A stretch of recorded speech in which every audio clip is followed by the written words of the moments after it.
Excuse me. All right, so where last we left, you guys were on the ship as it was kind of crash landing, and at the last moment, Mumaru came and lifted the ship up and flew you guys as far as he could without being seen, or at least to the best of his knowledge. Now, for the sake of time last time, I was kind of hurrying up the ending and trying to wrap it up. But now I want to go back to that moment where he has set you guys down and he is explaining to you guys kind of where he's left you and answer any other questions that you guys might have. At this point, it's been about 3 days, so you can each roll because you guys drifted for a while, and then when you were about to try to crash land, he came and flew you for another day and a half or so. You could 3 times. Yep, 3 times to recover that much health. All right, good. So you've all had long enough to catch your breath to prepare for this crash landing of the ship. And yes, all that happened last time with the ship shearing into the ice and snow, and it gets set down, and you're all there with Mumaru, who has one last time come to kind of see you guys on your way. And he's told you that he's left you far enough away so that he wasn't seen, but basically where you're at, you are going to need to figure out a way to fix the ship to get out of there. Hoofing it to Nala is not likely an option. Not from here in the Trollclaw Mountains. It would be it'd be pretty deadly making it out of there alive. By foot. But we're adventurers. But you're adventurers. But here you guys are all, so I guess we'll go over first to Dane. Okay. And if you have anything to ask of him, then he's here. You're all standing around.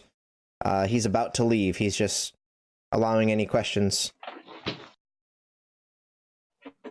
He'll also inform you that where he's left you, last he knew, he's operating on ancient information, but last he knew, nearby, about 20 miles to the east, he remembered, if they're still there, there's a dwarven settlement there that should have the things you need to repair the ship.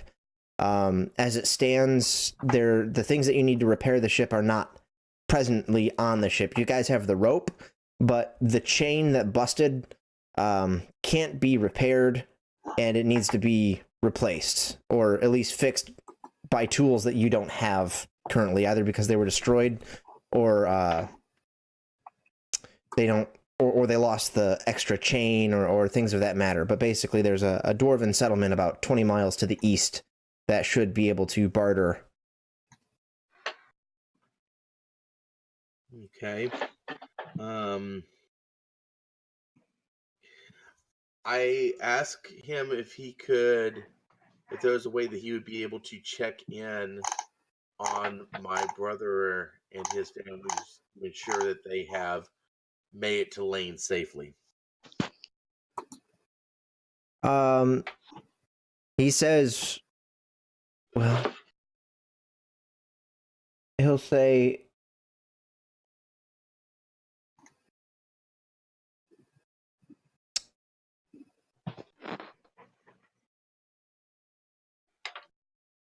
that he can and he will, but simply that you're going to have to wait until he's at a safer place to do it from. When he divin, and he'll explain that when he divins things in the physical realm, it exposes him to the person who you guys have discovered is Lord Files. And he needs to set up his own wards, basically, so that he can be hidden and find this information out. And when he does, he will relay it to either you or Daniel. Okay. But he can't do it here and now.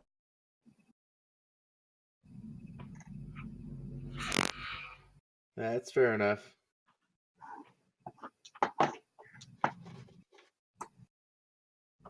So he'll take all the rest of you in and he'll say to you, "Are there any other questions before I leave?" No.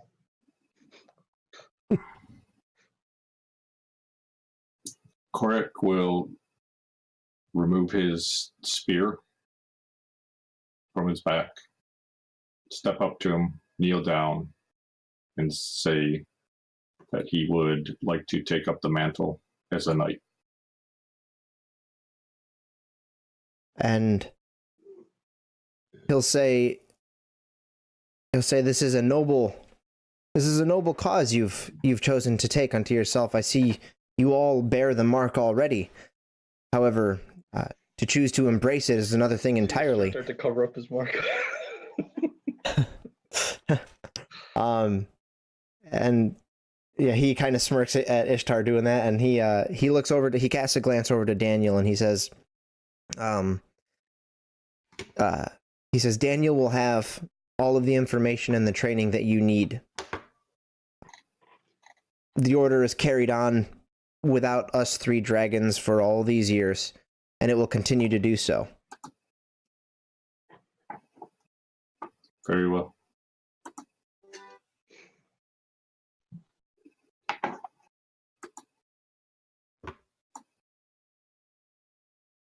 And then he says, well, if there's nothing else, then I'll be on my way.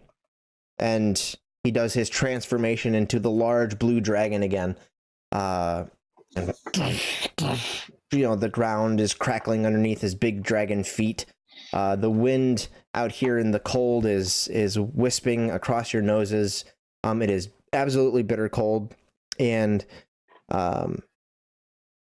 he'll turn back around before he launches off, and he'll say, and one more thing. These dwarves can be finicky, or at least that's how I remember them. Tread carefully, stay safe, we'll speak again. And then he takes off, leaves, blows snow at everybody as he takes off. You are all in your warm winter jackets that he left for you. And he will take off into the sky. And then as he gets about a mile high and away, you see what looks like a portal open up. And he goes through it, and the portal closes behind him, and he's gone. Taras kind of has his cloak up, and the snow is kind of caked up on it, and he bats it away and just... I'm never going to be able to get used to that dragon thing. Yeah, Ishtar kind of looks at the portal and says, we need one of those. Korak, what are you, mad, joining the order? Permanently? Yes. I've thought long about this after what happened with what's his name? L. Locrius. I spent years in the arena just looking for fame and not realizing what damage I have done to others. So I am looking to reconcile that. Now you have the career already? Yes. Okay, cool. I took Smite. It's been a while. I'll have to look at it. I forget. What does Smite do again? Smite is once per enemy, you infuse your attack with 1d6 holy damage. Sounds like a smite. Fantastic. Sounds like a Smite. Sure does.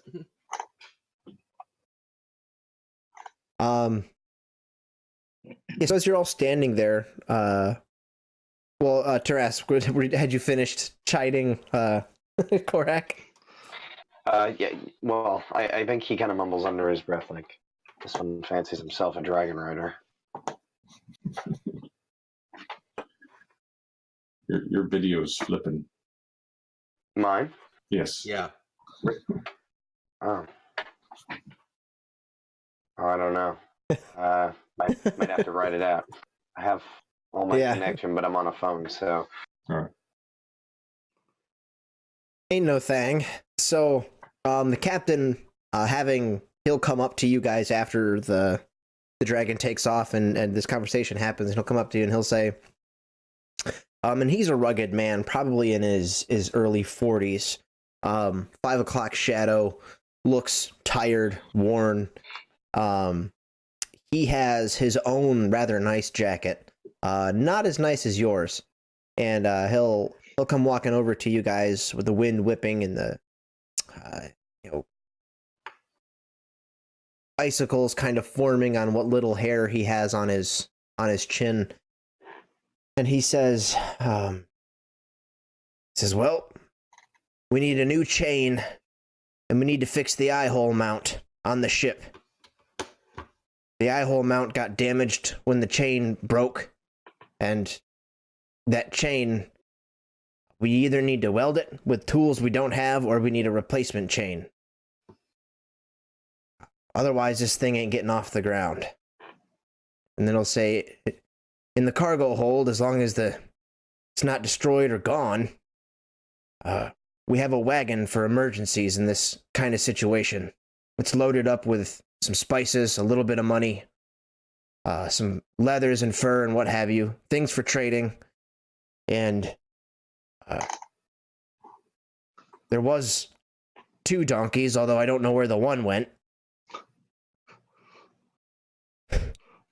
And he says, you can take that. I'm afraid I can only lend you 1 or 2 of my men, as I need the rest to make camp here and hunt. Because we don't know how long we're going to be here, and we need to form a sturdy camp. Ishtar kind of speaks up and says, well, one of the people coming with us should be someone who's familiar with these parts you said, as I understand what you told me, but I have no idea what they do on this thing.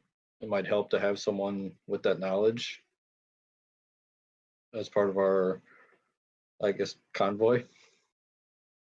Yeah, and expecting that, he has a younger man in his 30s, roughly, who looks a lot like me.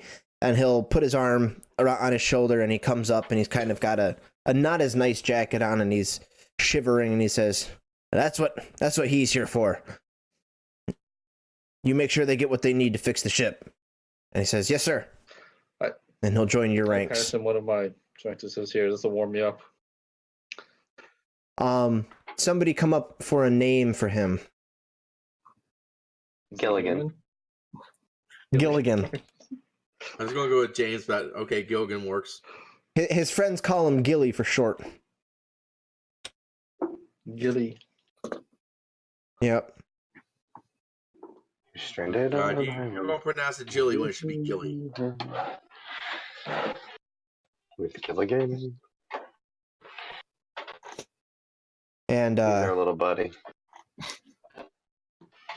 Yeah, so all of you are there. He says, well, the quicker the better. Agreed.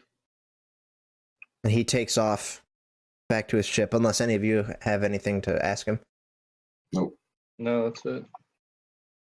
So he walks back off to the ship, and there you all are with Gilly. Okay. I assume while we take the wagon, those of us that have our own mounts will probably take them along with us too.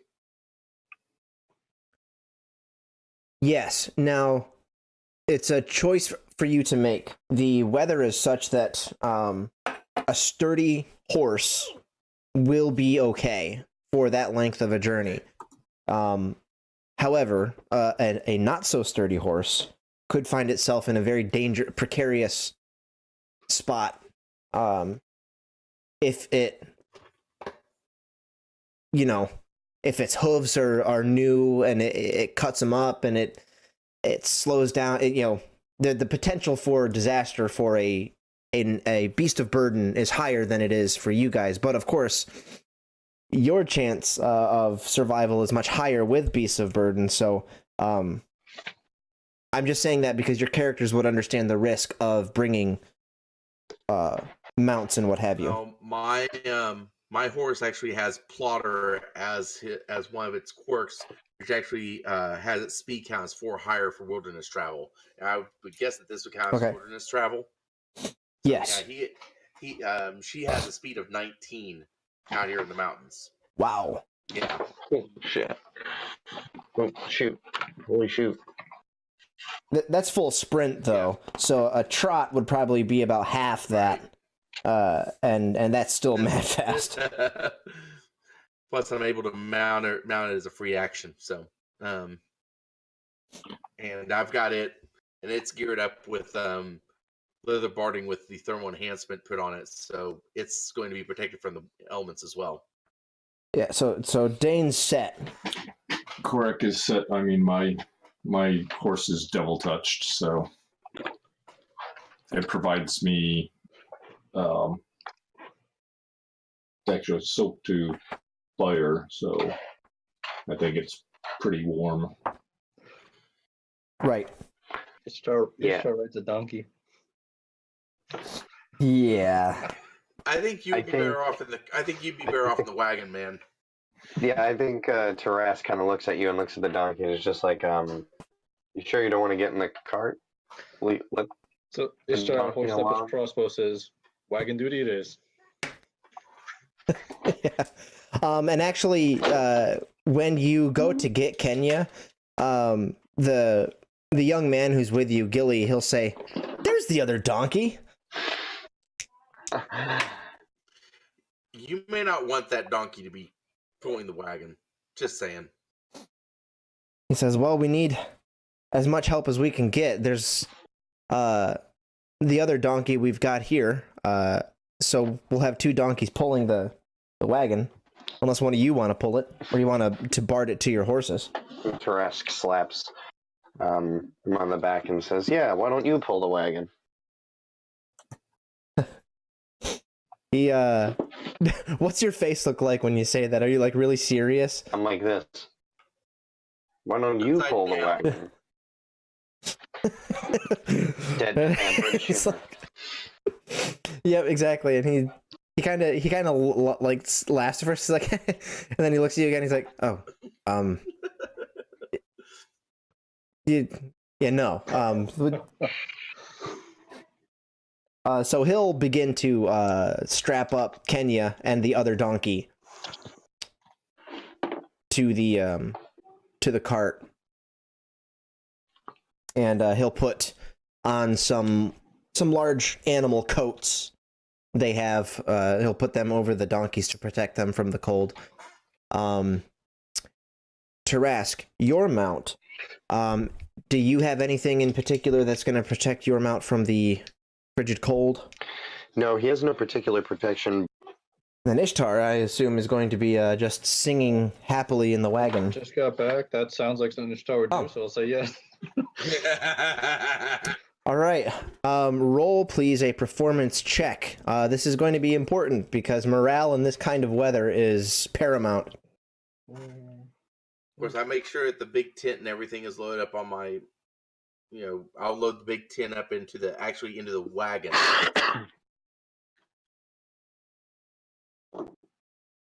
Yeah, and when you guys look at what's in the cart, you see some monies, not a whole lot. You see dried foodstuffs, you see some leathers, fur clothing, and quite a few spices. I got a 22 on that check. Fantastic. So Ishtar would probably doing a nice, like, folky type. We're just traveling a wagon. Yeah, the wagon is a small wagon. It's very much it's not a big covered wagon. It's the things on it are covered in like a tarp, but it's a smaller wagon for sure. So you got us like a folksy song going, like a traveling Wilbury, something like that. That works. A lot of string going on.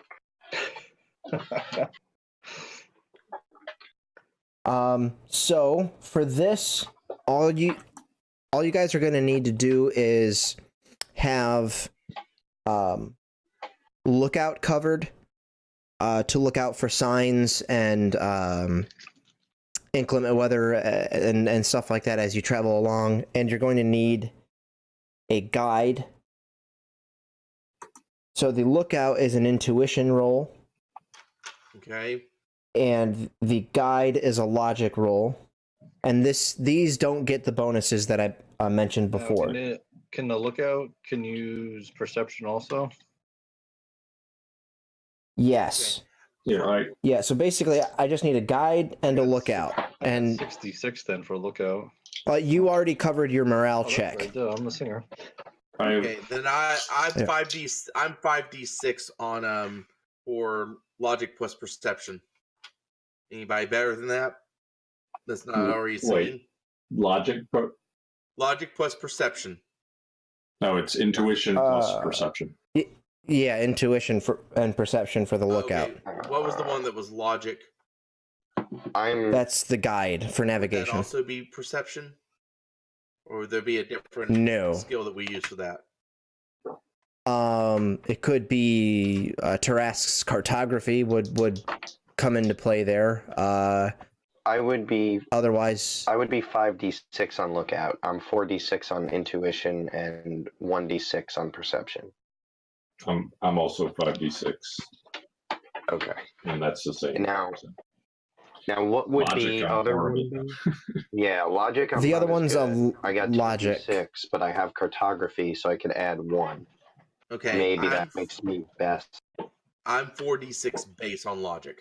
Oh, then that makes you best at that one for sure. Yeah. That's why I wanted to make sure. If I didn't want to just jump and take it, and if somebody else had. Does anybody happen to have a compass? No, not me. No. Oh, I thought I did. Because I could add that into the check as well for equipment. Not unless you allow us to do a search in the wagon for one. If none of you have one, Gilligan has a compass that he'll pull out and hand to whoever is guiding. That would be me. So that would be what? That'll give you a plus 1d6 to the roll. That gives me 5d6 for the guiding. All right, great. So Dane, you're on guide, and Korak and Tarask, both of you roll the lookout check, and I'll take the highest of the two. 17. I rolled a 20. Okay, I got 16, so you got me, Trask.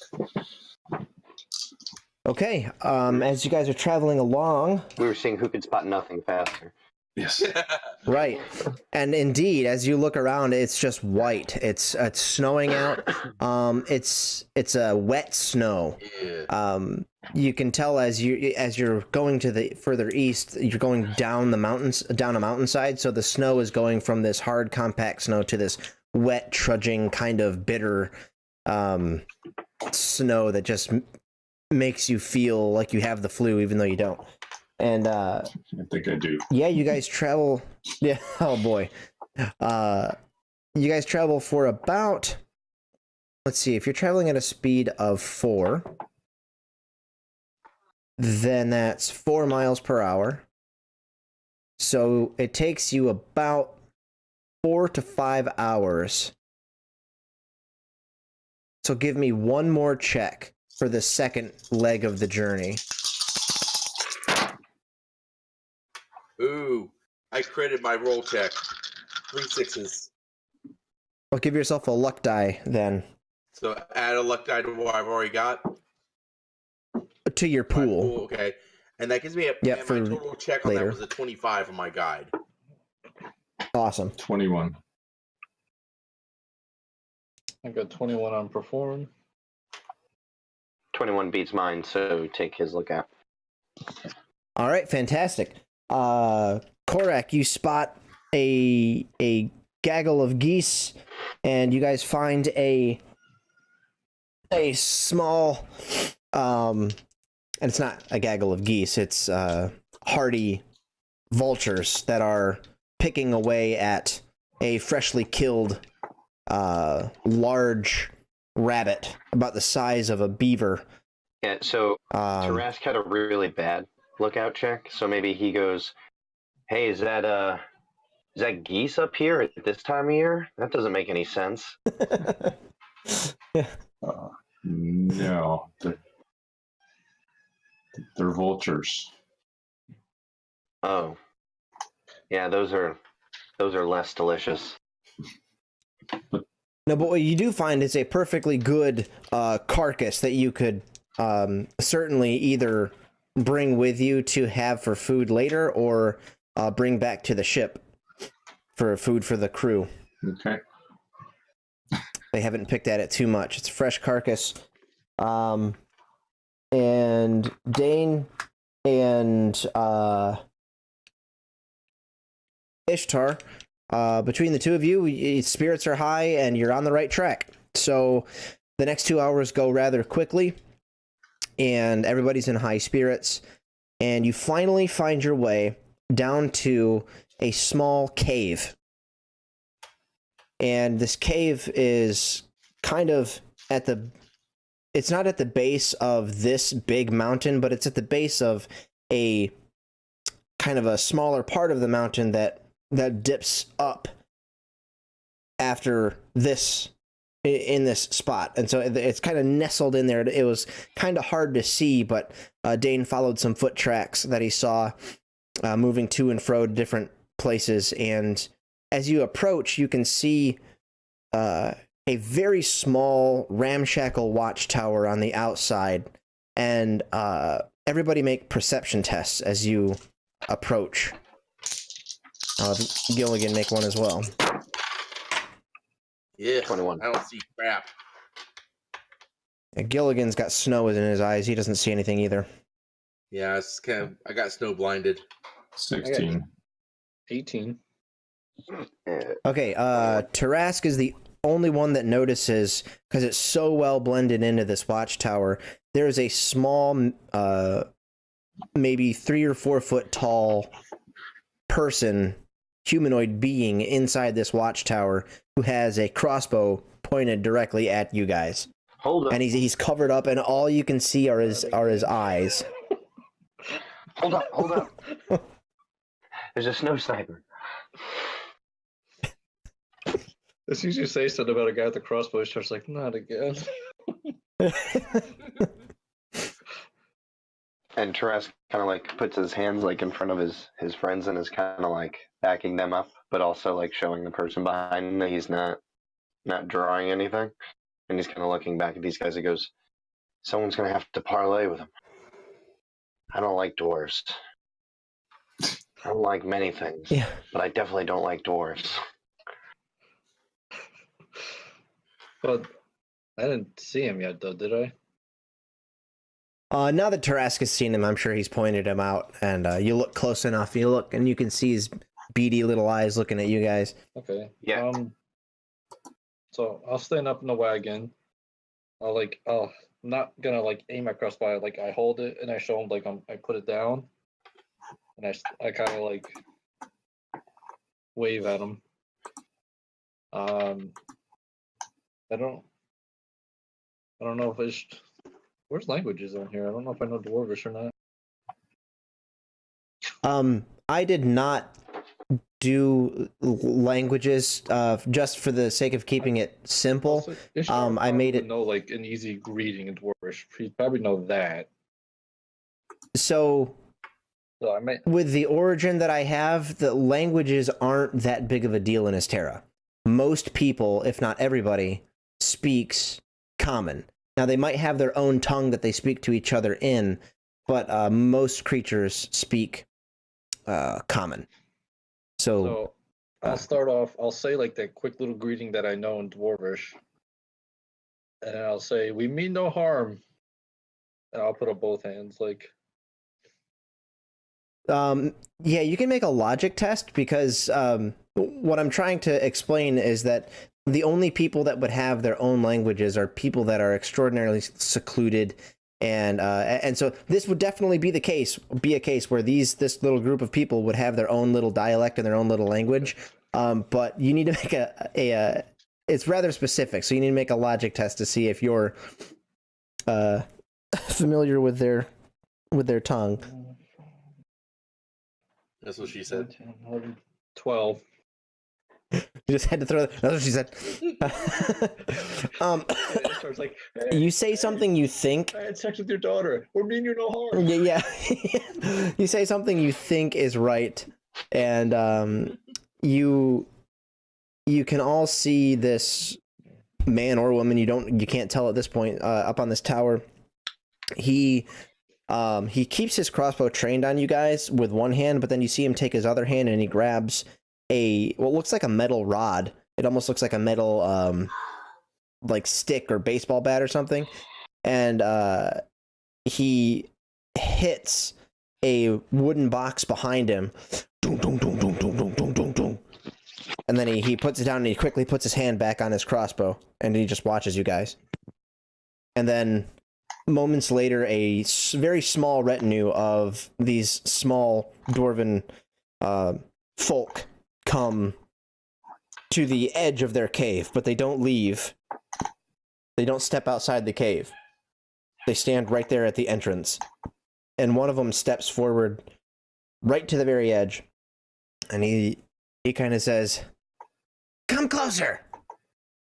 Just me or all of us? All of you. All right, so I say, okay, guys, I guess I'm in the wagon, so come on. I give my horse a little nick and Slowly. start to. Well, no, just a little nick to stay. Let's go. And Taras kind of leans over and gives one of the donkeys a smack.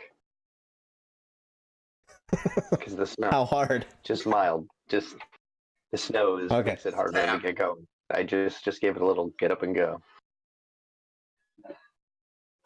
Yep. And I'm assuming Korak joins them as well. Yes. So as you guys kind of creep forward slowly, Before that, go ahead. before we get to them, I look at the party members like, how much should we tell them about the white flame and the dragon? I say for now, the less we say, the better. Let's concentrate on getting what we need to get the ship fixed. I just see them asking how we knew about this place. I don't know what to say. Yeah, so you guys say that, and then as you're walking forward, it's like, you know how when it has snowed outside and it seems even quieter than quiet, there's no sound. The snow is absorbing all sound. There's no reflections off of anything. It's like, it feels like you're in a small enclosed room. And as you guys are going forward, all you can hear is the creaking of the wheels on the wagon as it crunches over the snow. And you're kind of walking slowly, and you see the dwarf in the watchtower just keeps his crossbow trained on you the whole way as you guys go by.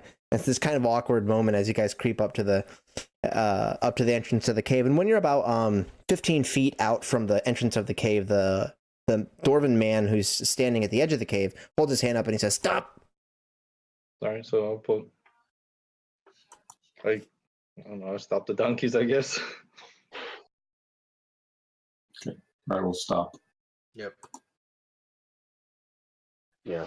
And yeah, this one apparently would be the leader of this little retinue, at least. And from what you can tell, the dwarves that you have experienced or been with in the past in Istera have always been engineering type, and if there was ever, they were never averse to hard work, but they weren't necessarily miners or like the classic dwarves or anything like that.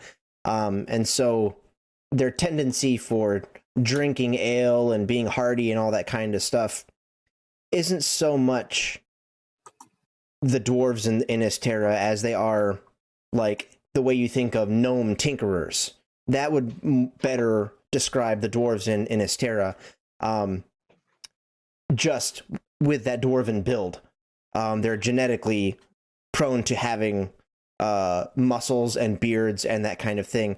And as you look, you can see that these ones in particular, the leader here, he's got spectacles on, but they all look extraordinarily pale. They just look strange, like they haven't left their cave ever. And And you can see that none of them are wearing jackets. Almost all of their arms are exposed, and even some of the women have like 5 o'clock shadows. And Classic. You get bonus points as a DM for saying the female dwarves had facial hair. score.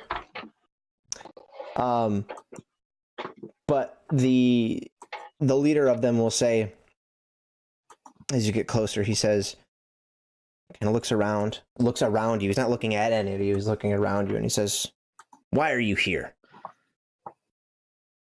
We originally came, you may have seen it, in an airship. We have crashed, and we are only here to see if we can barter for repair parts. And I don't like lift the tarp up, but I point to the wagon and says, "This is what we have to offer." Make a charisma test for me. It's not persuasion, it's not deception or anything like that. Just a straight likability.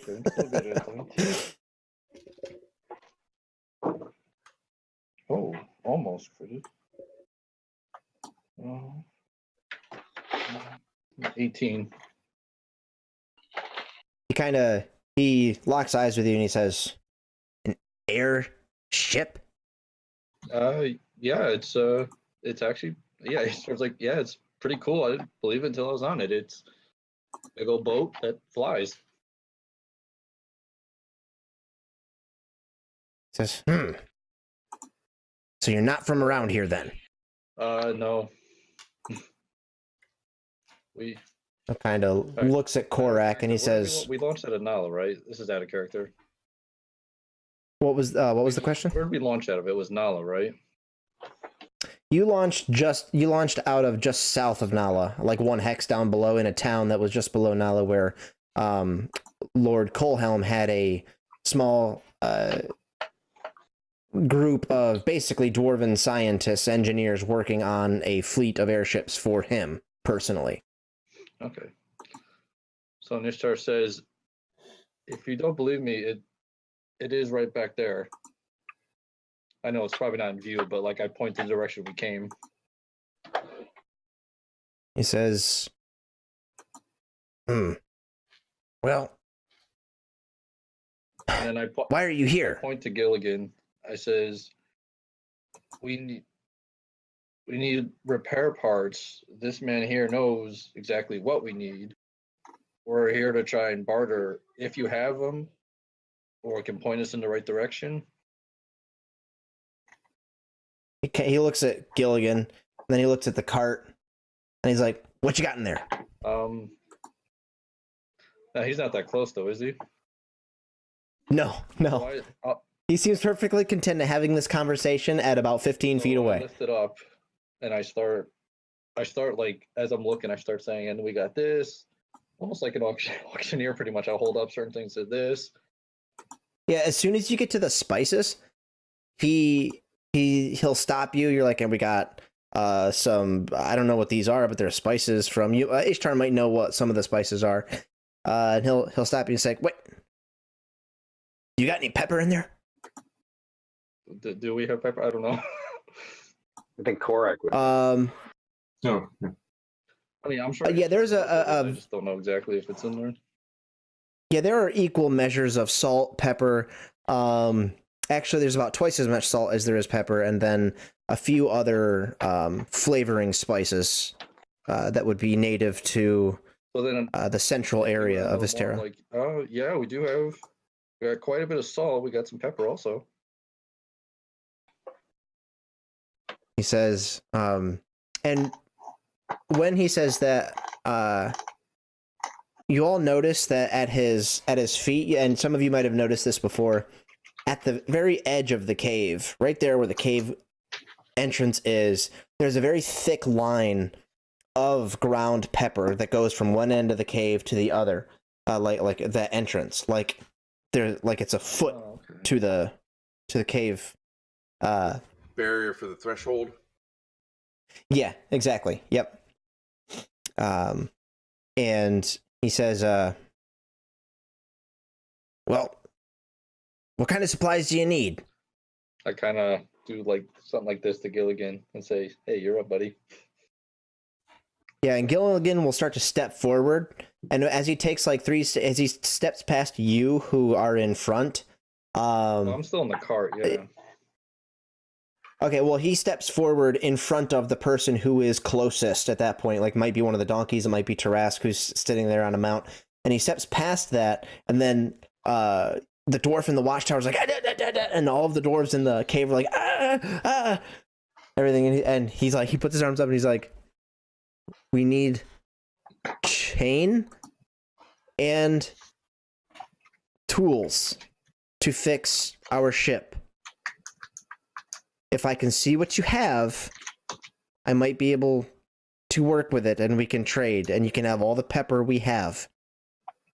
And he's going to roll a charisma test. Well, there goes one die. Ooh, it was a 6 though. Keep it. Counts. Yeah, I'll keep that 6 down there. Yeah. Table. Oh no. Yeah, I mean, it's down there, but it's a 6. So that's 12, 15, 18. And he says, I like throw a rock he at says, the back of Gilligan's head, like, dude, what the hell are you doing? As soon as like he walks forward and dwarf like goes, I like throw a rock at his back of his head. these people are weird, man. Aiming crossbows at us, you don't walk forward. And There last time. so I say no, I said you were he there says, last time. you don't know what it's like, Gilligan. And anyways, he the guy says, the dwarf leader says, yeah, we'll trade with you.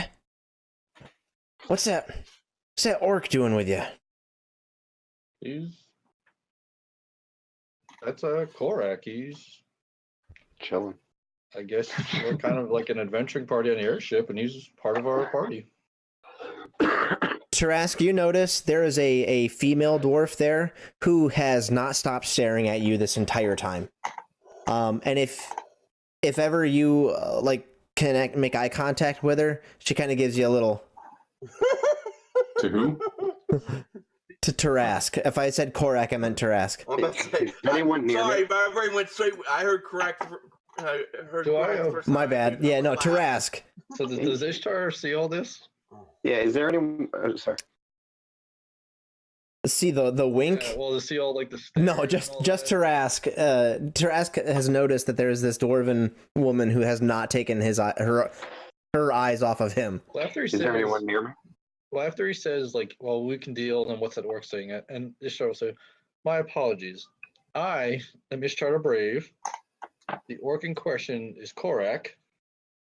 And I point to Tarask. Over here is Tarask. I point to Dane. I says, this is Dane.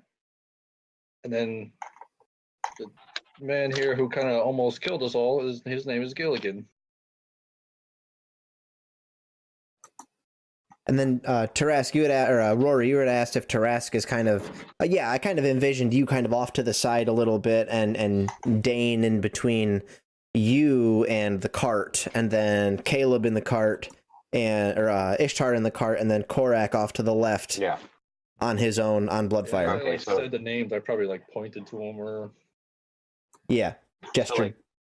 So like Dane's right there, and I think I kind of like lean over on my horse, and I'm like, kind of twist my head over towards the dwarven woman that is winking at me, and I kind of say to Dane, I'm like, why is that dwarven fella keep twitching his eye at me? Okay, first question is my character going to be knowledgeable enough to discern gender of dwarven gender?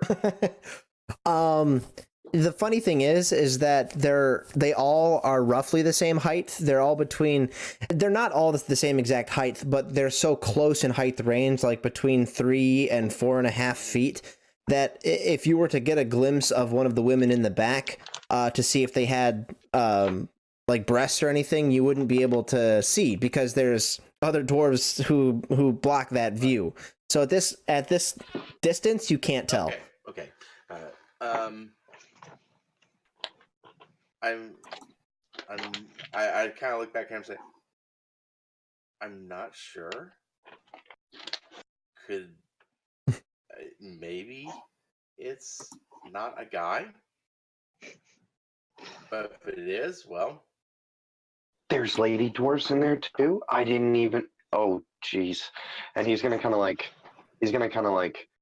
pull the horse up a little bit and kind of like make it do a tight turn. And he's just gonna like be muttering as he walks past, saying like, "I hate dwarves. They're so weird."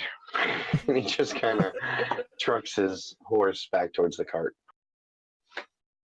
And these ones are unlike any dwarves that you've ever met. Contrary to popular belief in Istera, it's kind of widely known that dwarves and sylvan elves, not the grand elves, not the hoity-toity pureblood kind of elves, but the mountain dwarves of Istera and the sylvan elves, like the male dwarves are always very attracted to the female sylvan elves. And it would likely also be the case that the female dwarves are very attracted to the sylvan elf men, but you don't see that kind of relationship all that often because the men of the sylvans aren't necessarily attracted to the female dwarves. But all of that aside, where did we? I am all we could deal, and then I introduced us. Oh yeah, and he was asking about the orc. Yeah. That's right. Yeah, that's kind of when I went through all the names of the party. And he says, "Y'all can come in, except him." Who's he pointing at? Korak. I can wait out here. Yeah, Tarask is going to kind of look with like big eyes, like this is an opportunity. He's going to look up at Ishtar and Dane and be like, don't you think someone should keep Cora company? Yeah, if he can't go in, that's your prerogative. That's your choice, man. I just says I like it. Seems like it's going well. I wouldn't leave anyone alone though. And Tarask is going to be kind of like feigning concern and be like, yeah, best to stick together. He's going to kind of look at Korak and be like, Rock Cup champion? I mean, Rock Cup championship? Take two? Sure. And he's going to, I'm going to turn back and just say, well, have fun with the dwarves, fellas. Right. So Nishar, and that you catch the sight of that one dwarf who was looking at you, and her countenance kind of goes down. So Ishtar turns and kind of points at Tarask and Korak, says, "These two will wait outside." It says, "You can keep an eye on them if you want." I'd say myself, Dane, and Gilligan here, and our wagon will enter. He says, yeah, whatever. You can get in here. He's not allowed in. Not yet. Okay. I guess I shrug. I'm like, okay. And as you guys are... As they're heading in, I kind of look to Trask and Croc and say, I'll come for you if they have a change of heart. We will wait with bated breath. As you guys... I look over at you, Trask, and say, I'm sure you will, and I wink at him. I look back and say, hey, we got Gilligan. So as you guys pull the cart towards the threshold, you see that there are a few dwarves that will step forward, and they make sure that the donkeys don't screw up their pepper trail that they've put at the bottom of the mouth of the cave. And then when the wagon comes, they'll lift the wagon wheels up so that it doesn't mess up their pepper trail that they have there. And then you guys will be ushered into the cave. I would probably be behind the wagon after talking with them, so I would make it a point to kind of coax Layla to high step over the pepper, and so not to disturb it either. Yeah, and then after the wagon is passed, I'll look to one of the doors. It says, "May I ask what's with the pepper ring here? The dwarf looks at you and says, "No, you can't ask." Okay, fair enough. And he'll lead you.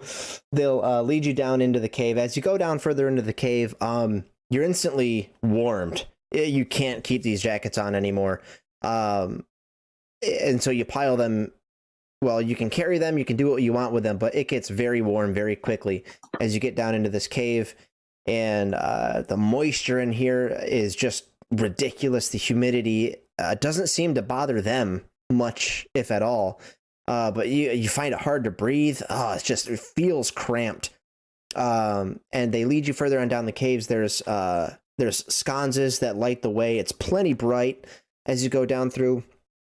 It winds down, and then you come around a corner, and it opens up into a larger kind of settlement. And you can see that in the walls of the cave here, they've carved out miniature caves for homes, and there's another kind of arced hallway that would go somewhere else in the cave.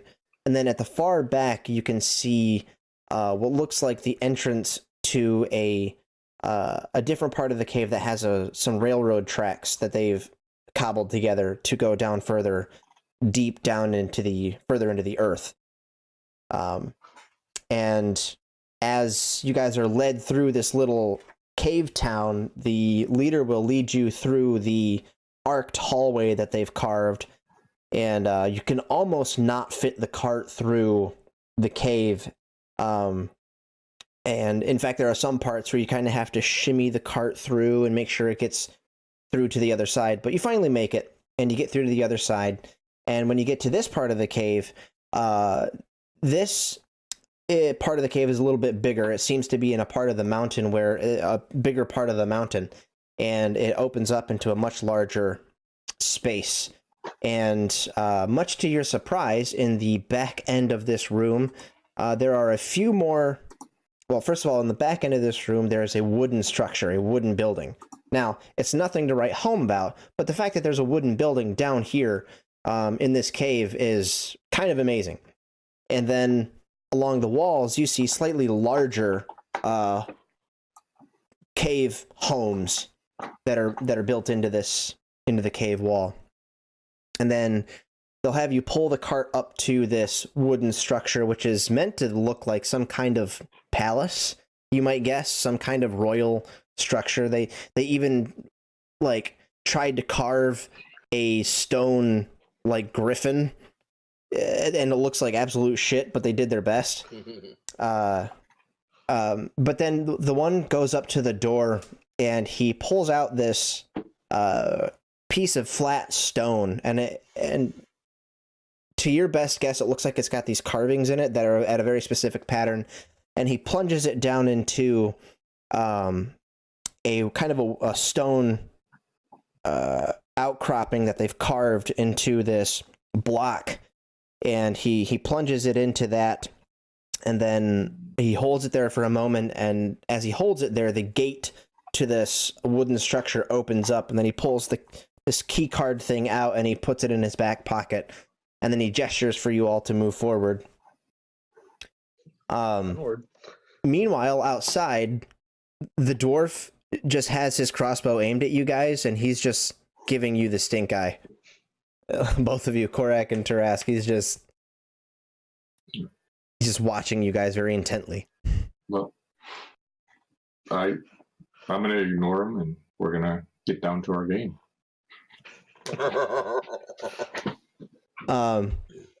Before we do that, you guys down in the cave make perception tests, and you can add anything that has to do with hearing or regular perception will apply as well.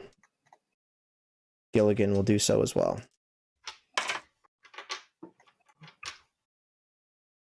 I'll use my bonus luck that I got just for fun. That's a 23. Ooh. Just a 15 for me. You two, so Gilligan doesn't hear, but you two hear before he gestures for you guys to come through the gate, what would appear to be a woman dwarf comes up to him, and she has what looks like this like shamanic headdress on, and then like these like this wood bark wrapped around her chest, and then like a wooden wood bark girdle, and then her stomach is exposed, and you hear the man say, "Ichpa torvu orkish," and she nods, and she looks at the lot of you with a scowls, and then she disappears for a moment and comes back out holding a staff and a very small bowl that has something in it. As she walks by, you might look down and notice that it looks black. It looks like pepper. And she marches past you guys back the way you came. Now, this game of Rock Cup, we got to get going on that. So I think those are just agility I think that's tests, right? Yeah. Yeah.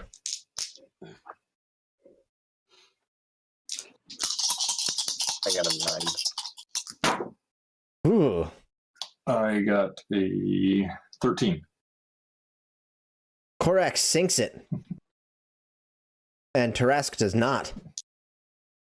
1-0. And I got an 11. The dwarf up top, he throws a big snowball down onto it. And it squashes the whole thing. Tourette's. And you hear him say, "I got it. And Tourette's is just How many points do I get?" Tourette's is just gonna sigh and just kind of look at Korak and just be like, "I really hate dwarves." And he's just gonna get up and like scoop the snow out of the cup and kind of set it back down, and he's just gonna look up. He says, "Me and the orc are tied." It's called Rock Cup, dwarf. Rock Cup, not Snowball Cup. That would be a stupid game. Nobody would play that. Wait, so he threw a snowball from the tower and got it in? Mm-hmm. Yeah, That's pretty good. Yeah. That's what. it was a pretty big snowball. Secretly, I'm pretty impressed, Yeah. but it's still called. Yeah, Rock Cup. he shambles down out of the watchtower, and he has his crossbow holstered at his side. It's clipped onto his belt, onto his side, and he comes walking over to you guys very slowly. He says, his face is still covered, and he has his thing over his mouth, and he says, "Rock Cup, eh? Deal me in." So he'll start to join in as well. Diplomacy via Rock Cup. Okay. All right, what was your second check, Rory? Did you say 11? 11. All right, that one makes it. I Correct. get a 13 on my second. 13, that one makes it. The dwarf shoots. He just gets it in. It rings around the top of it, and it rings in, and he's like, and he hits your back, and you like stumble forward a little bit because of the force from his fat dwarf hand. Tourette's scowls. Beginner's luck.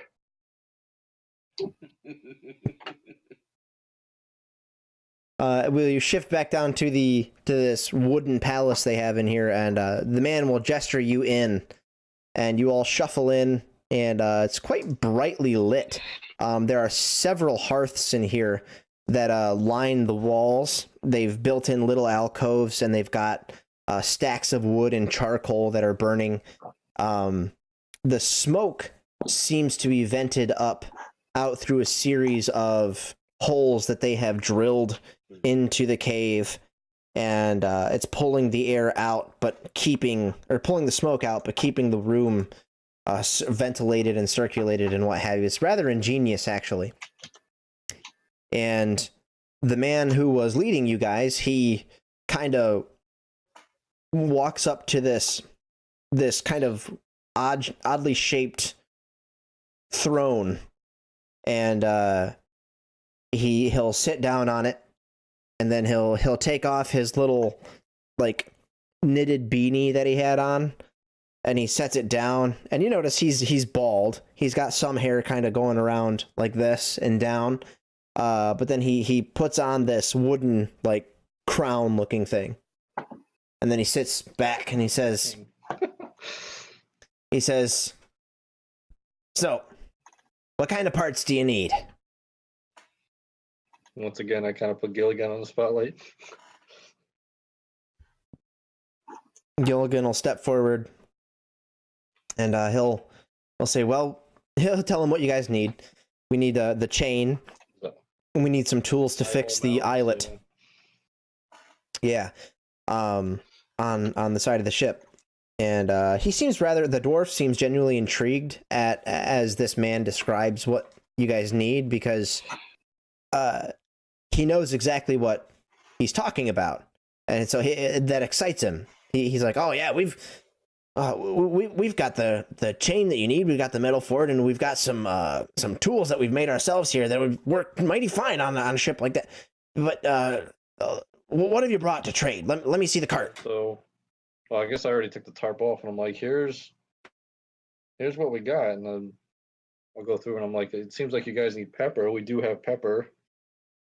He'll hobble over, and he starts rooting through the cart. He throws like a sack of gold. He throws some furs over it. He's just throwing all these things that would normally be rather valuable, and he gets to the pepper. Yoda from like Exactly. That's kind of what I'm trying to capture. He's like, nope, and yeah. Then he gets to the sack of pepper, and he holds it up, and he looks at it and he says, "This is it." Is that it? Is that all we had in there? Yes. Do we have more in the ship? Do we know? You don't know. I say, and Gilligan will say, I think that's it. Yeah, I mean, yes, we didn't really know pepper was kind of the thing you guys needed. He says, we could mine this in an hour. You said what? Mine this in an hour? Yeah, that's what he said. Is there anything else on this cart you guys would take? He kind of eyes the salt, and he says, you notice that orc been dipping in any of that salt? Do we know if he has? I have not. No, Korak has not been dipping in the salt. I say I don't believe he has, no. Says, good. Well, we'll know soon enough. Anyways, this isn't enough pepper for the things you want. Sorry. He holds on to it, though. He doesn't let go of the bag of pepper. Okay, Sarah's gonna try something a little stupid. I open up my herbalism kit and I pull out like 4 or 5 joints. I says, would these be worth anything? He hobbles over to you and snatches one out of your hand and kind of licks it, or sniffs it and licks it, kind of like Yukon Cornelius from Rudolph. Kind of tastes it a little bit, and he says, I don't know what that is, but I don't want it. Okay, so then what can we get with that pepper, since that seems to be the only thing? Or the salt too, if you want the salt. What can we get for what you want here? It says, for this pepper, well, for this pepper and maybe there's something else you could do for us. Possibly. As you guys are outside and you're in the middle of this intense game of Rock Cup, let's go ahead and make another round of it.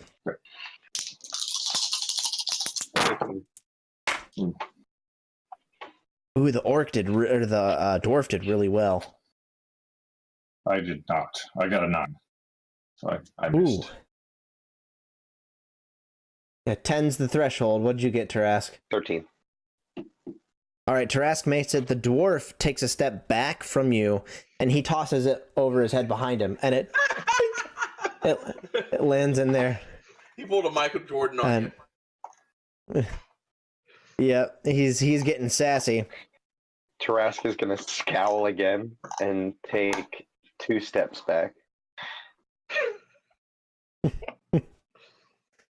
All right, I'm not gonna up the difficulty, but I'll have you subtract a d6 for taking those steps back.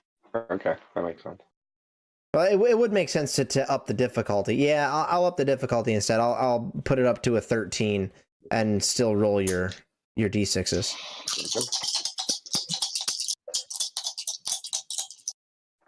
Oh, wow. Oh, yes. 20. Whoa! Okay, we're playing a game of this. horse now. You like did a spin, and as you came out of your spin, Hook shot. Yeah. Korak? 17. Oh wow. Okay. He's looking at you two, and he says, he kind of like shimmies himself. He's like, "Ugh." I'll take another. He shoots it, and he misses. He hits the outside of the cup, and it tips over and knocks all the rocks out. And he kind of, you can see the rage building behind his eyes, and he pulls his crossbow out. He says, he doesn't point it at you guys, but he holds it up and he looks at both of you and he says, "This game was shaped anyway." And he hobbles back over to his watchtower. Tarask kind of calls behind him, "I was just starting to like you." He kicks the cup. As he kicks the cup and hobbles back up to his watchtower, you guys notice a woman in a fanciful headdress and woodbark top and woodbark bottoms, basically. Sure. What's that? And I said, sure. Woodbark, tops and bottoms. I'm picturing. Yep. There it is. Yeah, it kind of looks like a wooden diaper. And What I had. Yep, yeah, that's exactly. These people are freaking weird. And she comes walking up to you guys, and she points at Korak. She doesn't step past the line of Pepper, but she points at Korak, and she just locks eyes with you, and she gestures for you to come forward to her. What is it with these dwarfs? So I will step forward. She points at your spear if you're holding it, and she'll gesture for you to put it down. It's on my back. She won't. She says, "Spear, put it down." Okay, put it at my feet. Says, "Good. Now come here. I can't reach you from here." Why do you need to reach me? You want to come in here or not? You want to join your friends? You want to stay out here in the frigid cold? I'm fine out here. She says, "You're not fine out here, and you're going to get over here, and my friend up there is going to shoot you. Right?" Hold on. I have a list of dwarven names. He's like, "Yeah, he's gonna shoot you." He's like running back to the tower. Yeah, shit. He's actually a pretty good shot. I had a list of dwarven names. I can't find it right now. Well, actually, wait. I got it. I know that name.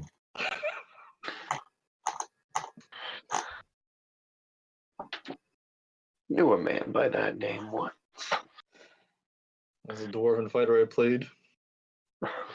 Oh, that's awesome. I got a flaming great axe as my weapon. Oh, I like that. What was the name? Kridlin. Kind of like Krillin, but with a D. Kridlin. Yep, Kridlin. So she says, or Kridlin there will put a bolt in your back. Right. I will hand my spear to Tarask. Yeah, I'll come up and take it from him. Kind of take a step back. And then I will step over the pepper. Oh, she won't let you step over the Oh. pepper. She wants you to stand right there on the other side of Okay. it. So I will step up to the other side of it. Okay, and she'll take her staff that she has in one hand and she has a bowl in the other, and she'll kind of like lift your arms up one at a time and kind of look at the inside of your rib cage, look up underneath your arm, and then look at your other side the same way. And then she kind of looks at you and she will she's got a hold of this thing and she just throws all the pepper on you and it just goes all over you. Okay. And she waits there for a second and she watches. And it's like everything stands still while the dwarf in the tower watches, his crossbow aimed at you. She watches, and you're just kind of standing there. Sneeze. Does Korak sneeze? I don't know. Should I do an endurance? Do an endurance test. It'll be a static difficulty of 13. With that much pepper, I'd be fighting it. Would my Hardy kick in?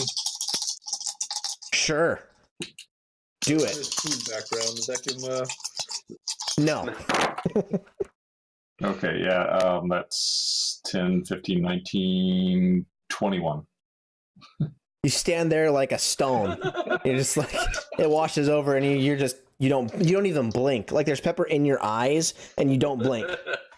pretty badass? Yeah. I sort And, of scowl Last down half at hot her. ones. Why did you do He's that? like, and then she looks over at Tarask, and then she looks back at you. She says, "Okay, you're good. You can come in if you want." And she'll hobble back the way she came. Like I said, you just took the last dab from hot ones and didn't blink. The self-proclaimed dwarven king down there, he will tell you that he'll look to Ishtar, because he's been the one who's talking. He says, "There might be something you can do for us." And he pushes his glasses up. He says, "Our settlement here, we've been terrorized ever since we started living here. All those years ago, we've been terrorized. A monster, a beast. If you can kill it and bring us its heart, we'll give you whatever you need." What nature of beast are you referring to? And at this point, there's gathered around like 6 or 7 other dwarves who are just kind of like listening. And the dwarven man, he sits back down in his chair. And at this point, if you guys are coming in, now would be a cool cinematic moment for you guys to slink into this throne room. If not, you guys can stay outside. It's up to you. Yeah. I'd probably go in.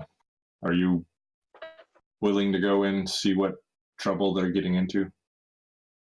Tarask would kind of go in with you, but kind of like the guy at the party that doesn't really want to be seen. He's not like burglar sneaking in, but just kind of like enters in and then takes 3 steps to the left. And You're taking that tries wallflower. to- You're yeah. you're taking the wallflower approach to the school dance. Yeah, I'm gonna meld here. I'm just gonna meld into the wall. You guys get led down to where your companions are, and just as you arrive in this room, you see like 6 or 7 other dwarves gathering around closely as this king begins to tell a tale, and he says, "We call it," and he looks around, "the changeling." And you hear a little bit of a gasp, and he says, "There's a creature that lurks out there. He's allergic to pepper. He comes in and he steals our children. And then he changes into our children. And you can know if you've got a changeling if your child starts to act all free-spirited or acting strange or unresponsive sometimes. They just stare into space or they get strange ideas in their heads." So Would this be considered a history or religion? based check. I could tell you right now, you've not heard of any kind of story of a creature of this type. Okay. Yeah, that's not. Darn. So this thing kidnaps children, poses as them, and then what happens? Well, story goes that the changeling wants to grow up. The changeling, it can't live in normal society with the body it's got, so it wants to steal a body and grow up and do its own thing. Okay. Now, how long has this been going on? Forever. Has Tarask ever heard of anything like this? Nope. No. Okay. As he says forever, it starts kind of like, oh. Yeah, and he's nodding with you when you're like, oh. And he's like, yeah. I take a mind. Does it? And it comes into the cave. It doesn't come from somewhere inside the cave. We're certain of this. Well, it hasn't come in since we started using the pepper. It's allergic to pepper.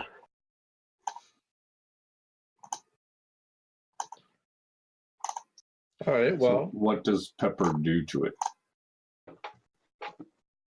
He kind of looks over to the shaman woman who blew all that pepper on you, and she kind of goes, and he's like, says, it burns it. Okay. Pepper burns it.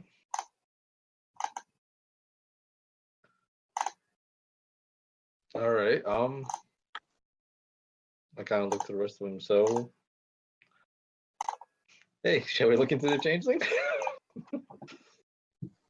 I think. And I it'll- was going to say, I think the best way to capture a changeling is to lure it into where it wants to get, where it wants to come. Actually, at this point, I'll turn to Tarask and Korak since they weren't here. It says they have everything we need. We don't have enough that they want. We can get all the stuff if we do this. And I kind of say the only thing they kind of want is pepper. We only have. I kind of like point to the sack that the guy took. So that's kind of all we had. And Tarask is gonna step out of the shadows and say, if this is the only way to get the parts we need, then this is what we have to do. And he's gonna look at the king, and he's gonna point to the bag and be like, "It sounds like pepper's what does this thing in, though. And unless they're gonna give us a heaping bag of it, I'd like it if the little fella gave us that one back." When you mention pepper, everybody's like, yes, pepper, pepper. You hear kind of pepper, pepper, whispering throughout and then you feel a hand rubbing your back slowly. Tarask is gonna do kind of like one of those, and like turn around, just kind of like shirk away from it and just like look around. And what does he see? The same dwarf that was giving you winks before is now there, intently listening to this story, and just kind of seemed to have put her hand on your back and was rubbing it as, yes, pepper. So I'm gonna like start like I'm just gonna walk backwards basically towards everybody else now, because I was on the other side of the room, and away from this creeper. Yeah, she doesn't take her eyes off of the king though, and her hand, when she realizes her hand's not on you anymore, slowly returns back. She's like, yes, we need pepper. And yeah, they've basically said they want you to go after this changeling, and they're all just kind of staring at you with expectant looks. So where do you think we might be able to find it? And the king sits back and he says, well, rumors have it that the changeling, he likes to turn into small, innocent, cuddly looking animals to try to lure our children out of our cave. So maybe start there? Looking for cute, cuddly animals. Let me make. I'm kind of listening to him, and I'm looking at him kind of with this. The Inquisitor in me is kind of trying to piece this all together. So, the changeling has come into your cave and taken your children, but it attracts the children to come outside. Well, before we started using the pepper, that's when changeling came in. Okay. Ate our kids, changed into our kids, and then we found out. And he's like looking over to the shaman woman for confirmation of the story. And she's like, and he's like, yeah. And then we started using pepper, and he hasn't been back since.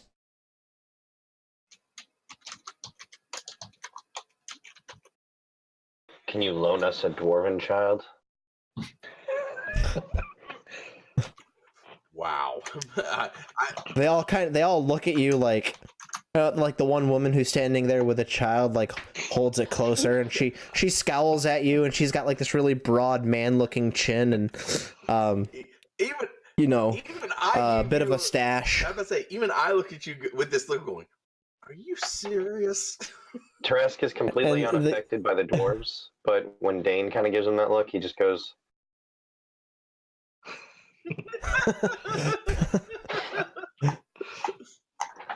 The little kid's like, Mama, I don't want to get eaten by a changeling. My proposal would be that we position ourselves between you and that opening, and we eliminate the thing that's keeping it away. We make it come in, and then we will take it out. King says, no. Oh yeah, they'll never willingly let it in. But if there's 4 people stationed, or 5, we count Gilligan, and we're stationed across the cave, essentially creating a blockade, it's got to come through us to get to you. He's like, I don't think you understand. Come here. And he'll get up and he'll start to walk back behind his throne, expecting you all to follow him. And the dwarven retinue follows as well. Okay, fine. I'll follow. I guess that's a no on the kid thing. I knew that So was I going to be will- a no. So I will follow. The woman who's been hitting on you comes up to you and she says, she says, you wouldn't sacrifice our kid, would you?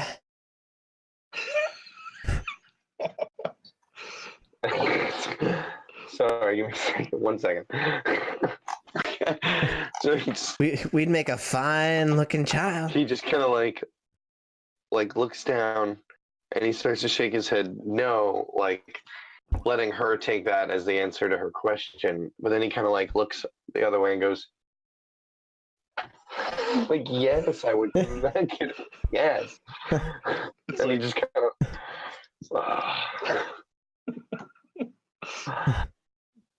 She slaps your ass. Hey, maybe we don't need- How tall is Trask? he's like 6 foot, I'd say. But Oh, he's when a tall elf. when she smacks him, he's gonna kind of look at her. He's gonna call back. He's gonna start jogging forward towards everyone else and be like, "Maybe we don't need a kid as bait.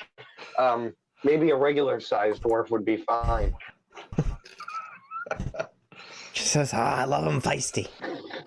She goes hobbling after you. He'll lead you guys up to what you quickly can tell is a cage.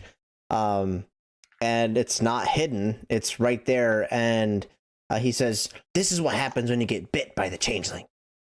Everyone stand back. Don't get too close to the cage." So this is behind the throne. There's this cage.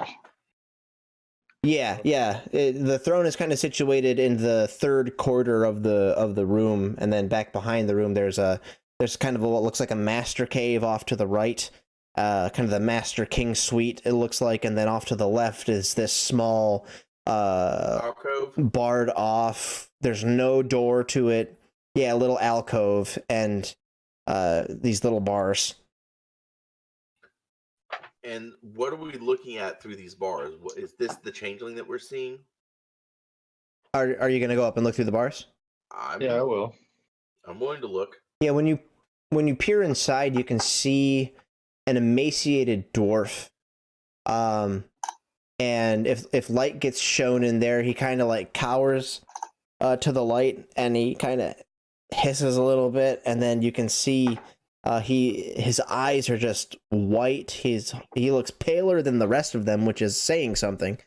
And he's muttering things to himself. You can all make logic tests for me really quick. Anything else on top of that? If you have medicine or anything pertaining to identifying conditions. Let's see here. Meditation. I'm cooking. I'm sorry, Korak. I rolled 3. Magic test. We're over 9. I know nothing. Wow, Korak, that's good. Tim. Ishtar? 9. Oh my word. No. 7, not 9. 7. What the hell? All right, Gilligan's gonna roll too. He's gonna look in there. Come on, Gilligan. Good lord. I had 46. I rolled 2 3s and 2 2s. Let's see, 5, 10. Gilligan gets a 14. Somebody got past a 13. Good lord. And Gilligan will look at the three of you and he'll say, that's salt plague. What? And when he says, that's salt plague. Salt plague. Okay. Would I be able to, knowing that, would I be able to use logic plus history to maybe better determine what could be causing With the name of diseases, especially one as common as this, is kind of known. When he says that, you know exactly what he's talking about. Salt plague is basically a disease that one can get that where you desire salt above everything else to the point of insanity, Okay. to the point where you are willing to suck it out of somebody's blood if you so chose to go that route. As long as you got some salt, you Korak, it dawns on you that that might be why he asked if the orc was dipping in the salts. Oh, okay. He says I he wasn't says around for that. So. oh, okay, so Ishtar, yeah. And he says that dwarf, he used to be called Torithimir. Torithimir Barrelchin. Now he got bit by the changeling, and this is what happens. Now, does that sound right? Like, is that how you get salt plague? Yes, you can get it through bites. Rats that are infected with it can transmit it. So basically, just to be, so changelings, things exist and we accept that things exist that we don't know. But like, would this sound 99 times out of 100 like it would be a rat or whatever else would live down in a cave? Yes. As you're looking at this guy and they're explaining this to you, you are like suddenly starting to get worried that salt plague is very easily curable. In proper medical facilities and stuff like that, this man could have been saved. He is so far beyond saving at this point that there's no sense in keeping him alive. The fact that he's alive looks like torture to you. Okay, so Teres isn't going to say anything here, but you're just going to see him with a severely cocked eyebrow, like, okay, guys, I don't know. Well, let's go get a. You see, he's trying to kind of like look up a changeling. The shaman will whisper something into the king's ear, and he says, maybe. You might be able to find information from, and he looks at all of his dwarven friends, the exile. And they all, the exile. He's trying to kind of puts his head in. Who's the exile? Or where? And the king leans in even closer, and you can smell his breath. And it smells like mushrooms and like Crazy? like mushrooms and crazy. Yeah, that's about a good way for it. yeah, mushrooms and crazy, yeah. Mushrooms. And he beer. says, the exile. He works for the changeling. We had to kick him out. Well, that's a good lead. Where is he? Well, Good place to start. he put up a shack not too far from here. Lucky he's alive.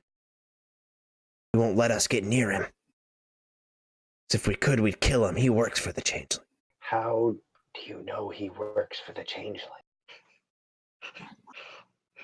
He looks at you and he I says, need you to talk where like He- our heads like poke into the ground. yeah, he's like, he had the gall to suggest that there was no such thing. Which clearly means he works for the changeling. He wants us to all get comfortable, thinking there's no such thing. And then bam! And he echoes through the cave. Then bam! Your kid's gone! Your kid's gone! So No. So where's the shack? We may have to go pay this exile a visit. Yeah. Says about half a mile. When you exit the cave, it's about half a mile to your right.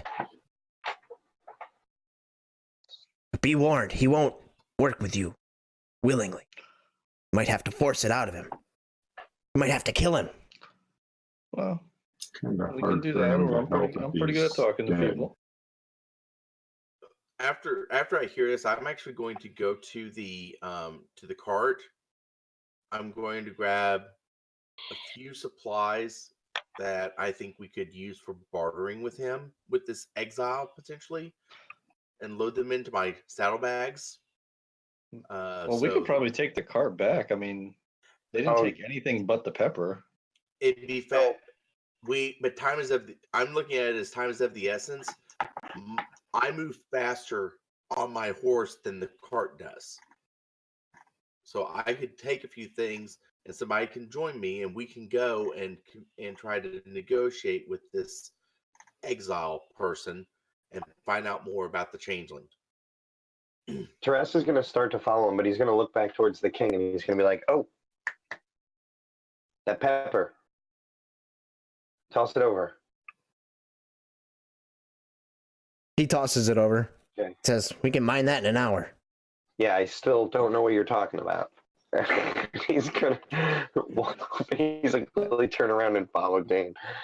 As we're leaving, Ishtar will say, "Thank you, sire."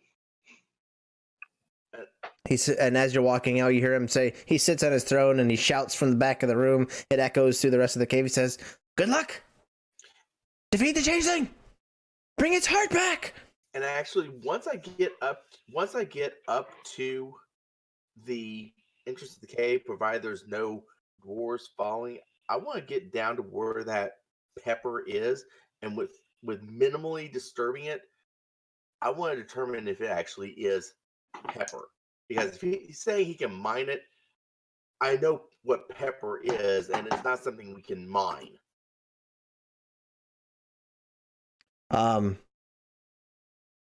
So yeah, you can take a quick Well, it's all over. dabble of it. Essentially comparing it to actual pepper. I'm trying to determine it's with everything. So yeah, the pepper they use here is something that you can mine. So it's a lot like salt, and you can mine it and refine it, crush it down. It's just basically a spicy mineral that they refer to as pepper. I don't know how else to. My idea for it was that it's something that is mined that tastes like pepper. Okay. And so they just call it pepper. Okay. Yeah. Because in my head, I was thinking pepper like we know pepper to be. Yeah. Nope. They can mine it, and it is indeed pepper. I didn't see pepper. It's organic. So it's the plant Alright, version, so- but anyway. I guess we pretty much did leave the cart there, so I guess each of us grabbed some of stuff on the cart. I have no idea what an exiled dwarf is gonna want, but Yeah. Which is why I'm saying we each take stuff and we go by horse over to this person and speak with them and try to barter with them and see what we can get. well, me and Gilligan are gonna have to ride with someone. Bloodfire probably has room. Maybe on a wagon. For one of you. Bloodfire would be the best bet. Bloodfire's a heavy war horse. Maybe take one of the And donkeys. then One of the donkeys. Yeah. The one that isn't. yeah, Ishtar, you can hop on Kenya.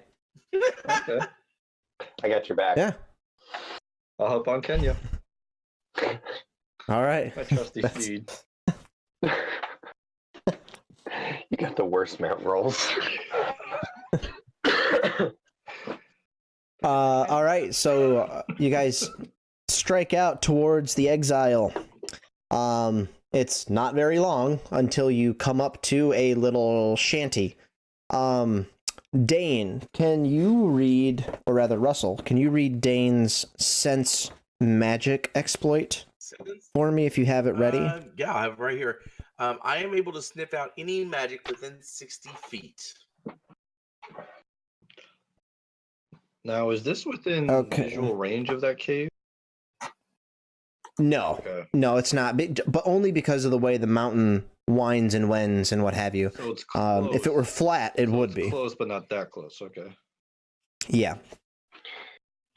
And Tarask seems pretty happy heading over to this guy's house. He's in much better mood now. And he seems optimistic. Yeah, and as you guys get closer, Russell, make a magic roll for me to see if you can sense this. I'll go ahead and throw a luck die in.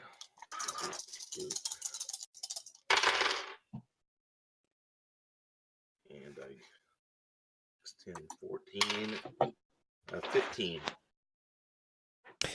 Okay, as you get about 30 feet away from the entrance of this little shack, that's really all it is. It's nothing more than a shack or a shanty. And as you get about 30 feet away, you sense that there is a hedging. There's a ward here. You're able to pass through it, no problem, but you can sense that something else is being hedged out from this area. With a roll of 14, you can't quite tell what that might be, but you know that there's magic at work here around this shanty, hedging something out. Would my divination have assisted with this?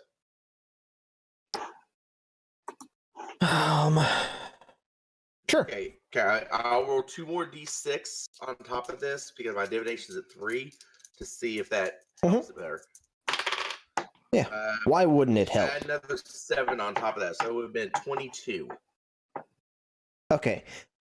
Yes. As you focus a little bit more in on it and you incorporate some of the things you've learned through divination, you can tell that this ward is meant to keep out dwarves. Okay. A dwarven ward. Okay.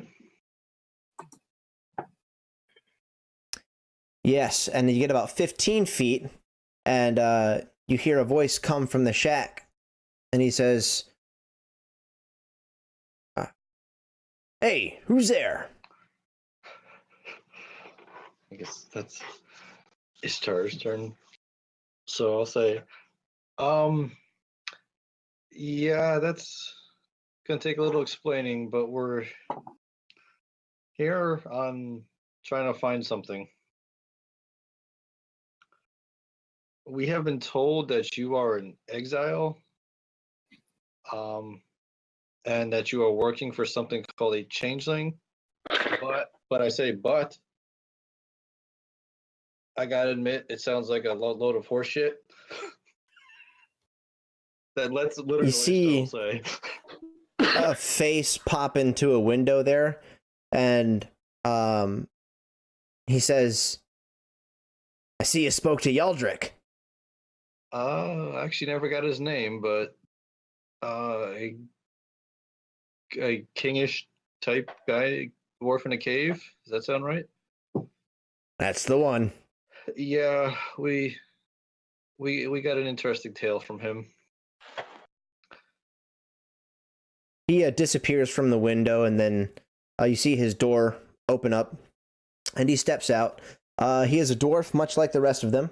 However, he looks a lot healthier. Like the other dwarves looked really pale, and they didn't look emaciated, but they didn't look necessarily healthy either. And he steps out, and he looks like a dwarf should look. He's got a slightly tanned skin. He looks like he works hard. He looks like he probably built this himself with the random trees that are out and about in these mountains that still live.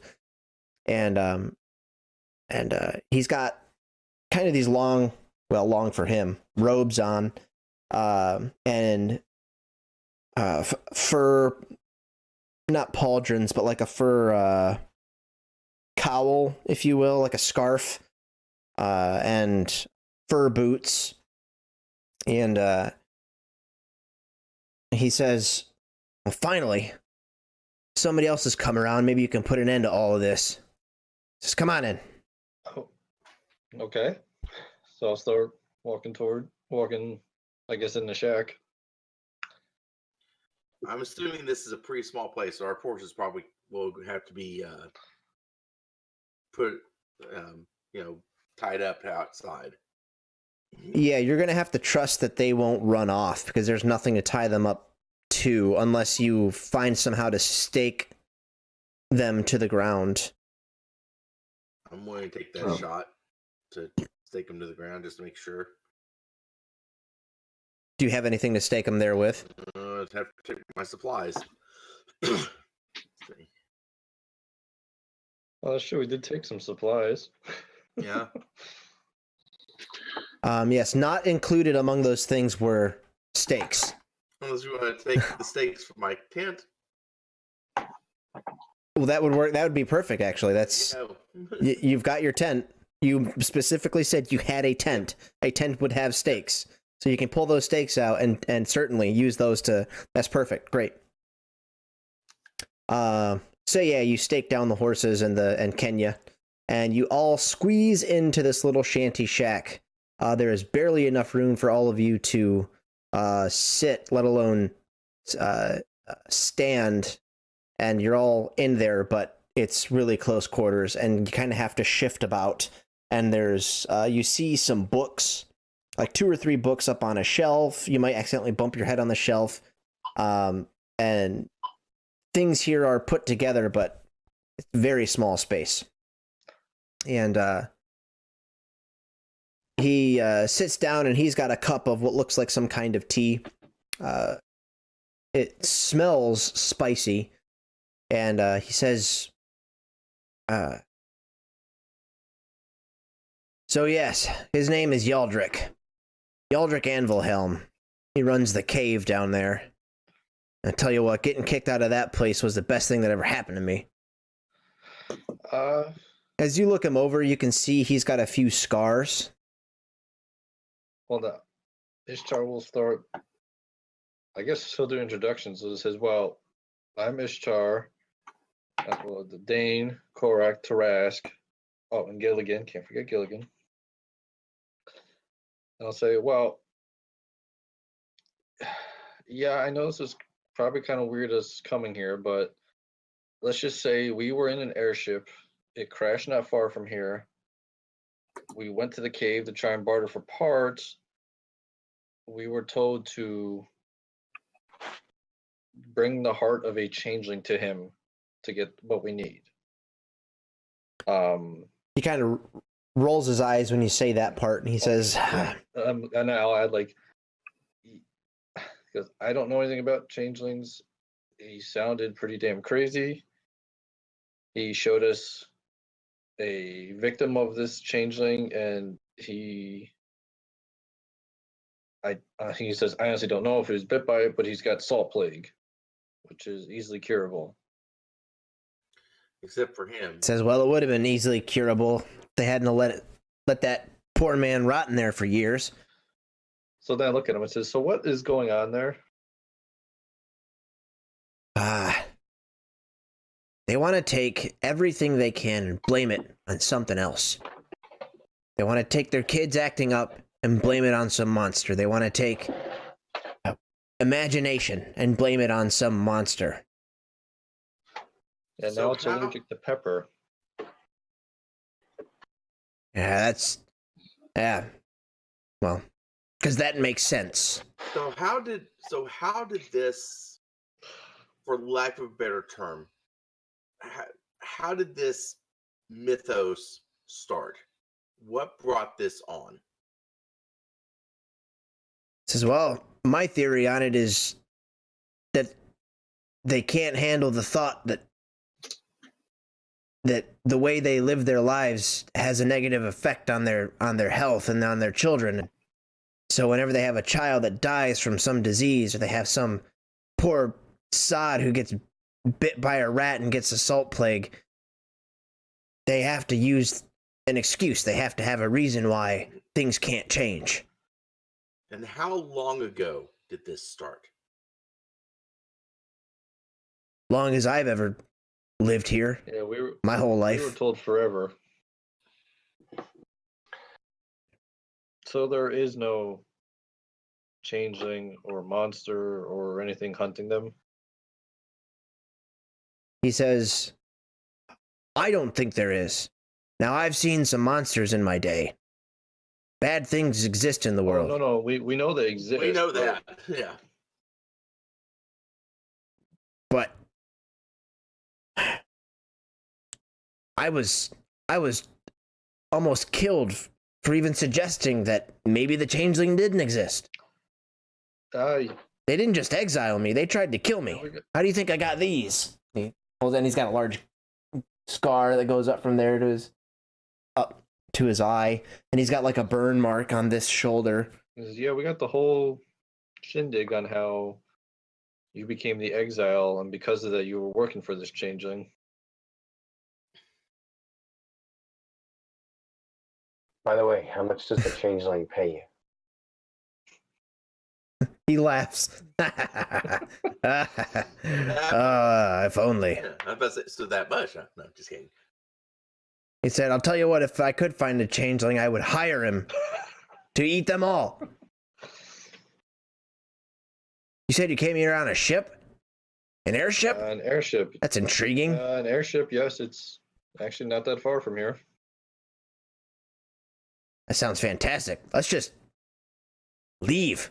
Yeah, that's the kicker. It doesn't work right now. We kind of crashed. Ah, we came to get. I see. We came to get parts. Yeah. At this point, Ishtar doesn't need the point to get pain, eye hole mounts, tools, which they said they all had. Oh, they've got the stuff you need, to be sure. Tell you what. They probably told you some. The story goes is that if you bring the heart of the changeling, it's still going to be beating, and they have to hammer it through with a cold iron spike, and it's the only way to truly kill the changeling. Now, in my time out here, I've studied some of these books. I've learned a little bit of magic. I'm nothing to write home about. Actually, I would say that you make pretty good for yourself. This is a very you did quite a fine job on your dwarf ward. And he says, "Well, thank you." He says, "Something now that you're here, they'd never believe me, but now that you're here, go kill an animal, bring me its heart. I'll cast a little spell on it to keep it beating. You take that down there, they do their thing, and then all of this can end. They'll help you. I can get out of here. I can leave. Problem solved." So the deal is that we find an animal, we kill it, bring you the heart, and in return for you doing what you need to do, we grant you passage on our ship. Once we get it repaired. I assume that's what you would desire. Yes. Does anybody else object to this? Tarask already has his bow out. He's like, if we can get out of these woods, out off this mountain, with the skin of a small hunt, give me an hour, maybe 2. I would say let's really impress him if you can find something that's got a good sized heart. Well, I don't know these caves, but Well, you're out of the cave right now. You're not in any caves. oh, I'm sorry. I thought he was. Yeah, you had left the cave and gone out. Yeah, a little bit. So yeah, it's gonna be pretty easy peasy. You saw some stags run off along the way, and you know that it's not gonna take you long to find something to hunt down. Yeah. And I'll just say, let's see what nature gives us. It says, "Fantastic. The name's Figrak, by the way. Figrak Oakforge." Figrak, it's nice to meet you, Tarask. So, Tarask, will you need any assistance? He's already got a thing in his hand. He's like, "What?" Like a. I'm kidding. He doesn't. He doesn't always hunt small mammals when you're not looking, but when he does. Well, let's just say I think Dane Tarask sees the books and is suddenly intrigued. Yeah, I think Tarask would be kind of like he would have 3 arrows out. He'd be going for a 4th, and he would just push it back into his quiver and taking the quiver off, and he'd be like, "What? No, it's fine." 1, and 2, 3. Well, I think he's just thinking if I need more than 3 to take down a deer, then I shouldn't even have a bow anymore. Turn in your bow card. Yes. Turn in your Sylvan Elf card. Nathan, just so from a mechanic level, I have that trait from my origin, where if I take an hour, I can always find food for up to 5 people. Now, it's not always meat, so It's not technically in the mechanics. So I don't know how you want to extrapolate from that, but I figured it would probably have something to do with how well I can just go hunt in a normal area and come back with something.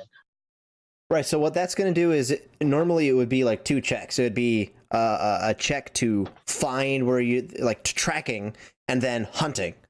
So because you have to actually shoot the thing, as it's running away or whatever, and you also have to track. So tracking a game down, you won't have to make that. Hunting it and killing it is going to be just an agility. You can make a melee attack, or not a melee, a ranged attack. Or if you have others survival, that gives you a bonus beyond that of your normal ranged attack, which I doubt, but Nah. Yeah, they're both the same, actually. It would be 66 in either case. Okay. And while he's out doing that, I ask sorry, I missed the dwarf character's name. But I asked him Figrak. I asked Figrak if I could perhaps peruse his magical text that he studies, see if see if I could learn anything. And I'm sure if he kind of gives me a strange look and say, I tend to be a pretty quick study. Yeah, he says, take a look, whatever you want. There's only one book there that might interest you, though. Okay. And he pulls it up off the shelf, and it's a small tome. It's not any bigger than this. Okay. And it's kind of, and he'll hand it to you. The parchment inside is old and crunchy, to where if you turn it too hard, you'll break the pages in half. But as you gently flip through it, you notice the book is called A Handbook of Magics, and basically,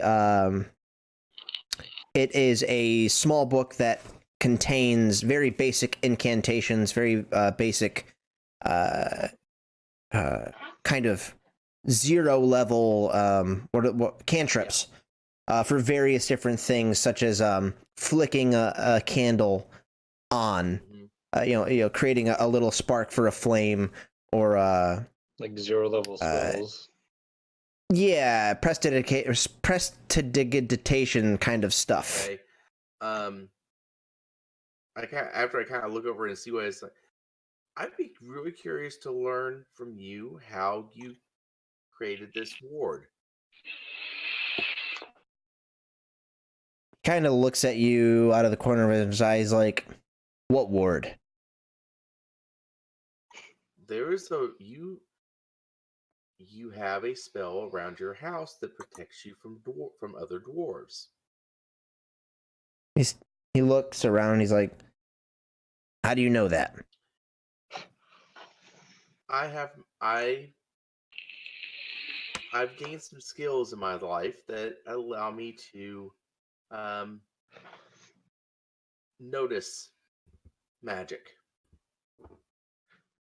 He's like, well, I see magic things. Yes. He says, he says, well, I have a book, but you ain't seeing that one. Now, if your ward wards against dwarves, how come you're still here? Well, I don't cast it on myself, silly. Wards every other dwarf. If I gave them the opportunity, they would just come and kill me. Yes, we know.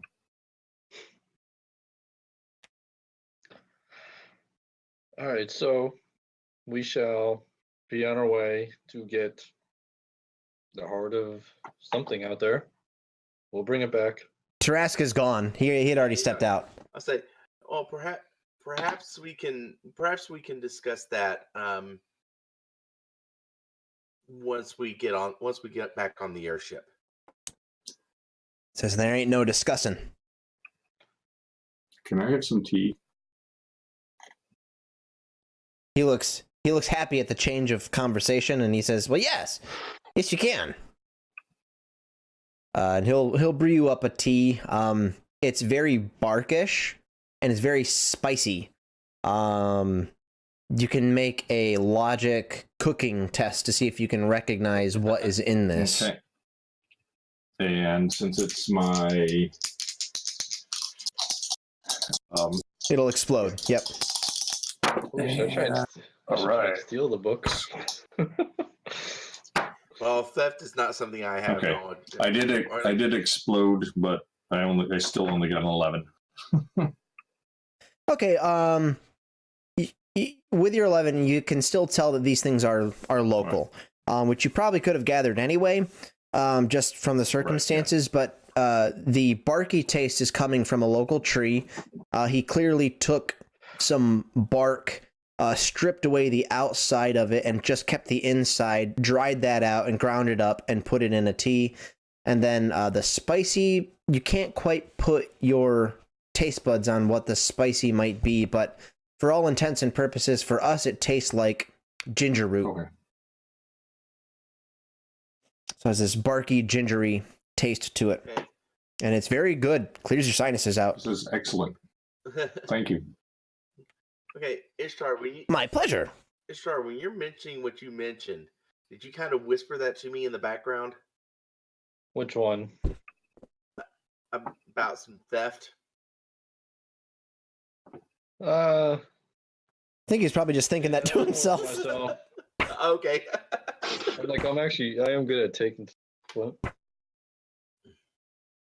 I'm not stopping you. Kind of want to get the rest, everyone outside. So I'm all like, okay, let's go get this. Let's either go help Tarask or see if he's on his way back. Speaking of Tarask, Bless you. He never sneezed and we turn it. There he is. wow, yeah, there you go. I need you to make a agility hunting or ranged attack roll. Yeah, so Tarask kind of slips through the pine trees and he starts to hear something up ahead. He tries to take a position next to a tree between a bush and looks the way he heard the sound. What does he see? What is he shooting at? He sees a female deer, the counterpart to one of the stags you saw earlier. This one looks a little small, but it'll certainly do. It's not a child, but it's not a full-grown adult yet either. Can he choose to keep looking? Is that an option? Yeah. Yeah, he doesn't really actually love this whole thing. Like, he's gonna go kill an animal just to rip at its heart and trick these people. He's not really thrilled about it. So taking a young female is not something he really wants to do. Yeah, when you wait a little bit longer, you notice the mother is not far behind, and this one is a mature. I also noticed something talking to the guy too. That's okay. 66. That's a 20. It lands into that spot in between its front leg and its chest. It hits perfectly. It runs for about 50 feet. The baby runs off, and you're able to come up on your kill with little to no effort whatsoever. I'm just gonna go back like 20 yards and grab my horse because I want to. Okay. I wanted to bring my horse with me. I wanted to ride down so I can take the whole carcass back easily. So I would just do the basic field dressing and throw it over the horse, wrapped, and ride back. Keeping the heart. Well, yeah. While you are dressing it, you are there are Ishtar and Dane and Gilligan find their way to you, and they're able to assist. And We'll fix that. help you extract the heart. Yeah. so as we're away from the house, I guess on the way to Tarask, I'll bring up. Did anything seem suspicious about that to you guys? In what way? Okay, I guess I caught this. I'm assuming it's but it's like he kind of perked up when we said something about an airship and him getting out of here. And Korak brought up a good point about why doesn't the ward affect him? Do we really want to take this unknown person on our airship? I think the best way of handling that is we need to convince him to come out of the ward to do what he needs to do, and then see if he goes back in. If he refuses, then we'll take whatever steps necessary from there. Tarask is kind of like pulling out the guts, and he kind of stops for a second, and holding like an intestine. Yeah. he kind of turns around and he's like, I was going to say I would want to get out of here too if I was him, but I'm not a magician. The ward's designed to keep out dwarves, though. We're chasing changelings. We've seen some weird things recently. And he kind of reaches down to his belt loop and he goes, we've always got this pepper. Istar's like, I don't really care about tricking these people. I don't care about him blessing this heart, making it be. It's more, we don't know him, and we're going to invite him on our airship. But I see where he's going with this. If what the dwarf was saying was true, if he is impacted by pepper, we could, I present him the heart. Just come back, throw pepper on him. Well, no, it's like, oops, throws the pepper, and let's see what happens. Play clumsy. Dane, make a let's see, logic. Yep. And do you have spellcraft or magic as a skill? I don't have magic itself as a skill. I just have. Then schools of nope. Magic. Okay, yep, nope, just a logic test then.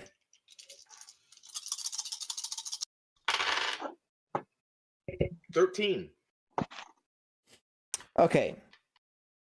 Your understanding of wards and how they work is such that, and spells in general, is such that you can cast a spell that targets a particular type of creature, but the nature of magic is such that it doesn't have to affect you, even if you're of that creature type. So you could cast a sleep spell that affects all humans in the area of effect, and you could be in the area of effect and have it not affect you, because that would defeat the you know what I'm saying? So you would understand that's kind of a fundamental way of magic in Isteran. Okay. Yeah. So taking that into consideration, It'd be great if he is what he says he is. Well, again, if you want to test that theory out, feel free. However, as you said, the ward even if we were to take him out of the ward area, he would walk right back in, whether he was really a dwarf or not, because the magic won't impact him directly. One thing, I'm still in the cabin with the dwarf, right, drinking tea. Yeah, sure. Just remember, the Korik was doused with a bowl full of pepper, so he probably still has pepper all over.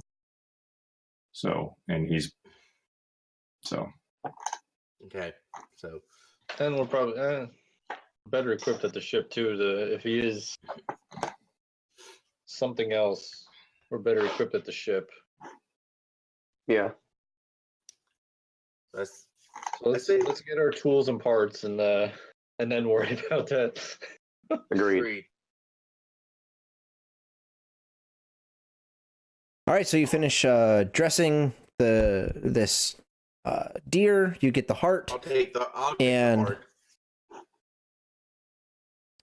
If you can get it from Tarask. If Tarask doesn't have Jesk.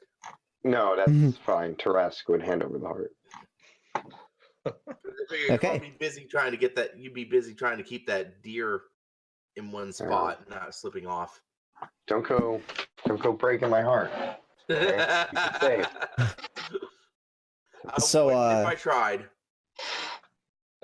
You get back in a timely manner, and yes, you cross through the ward again. Dane, you sense that magic again, and you come up to the cabin where Korak is finishing his cup of tea, his second cup of tea, and they are there talking about the the nature of orcs and dwarves and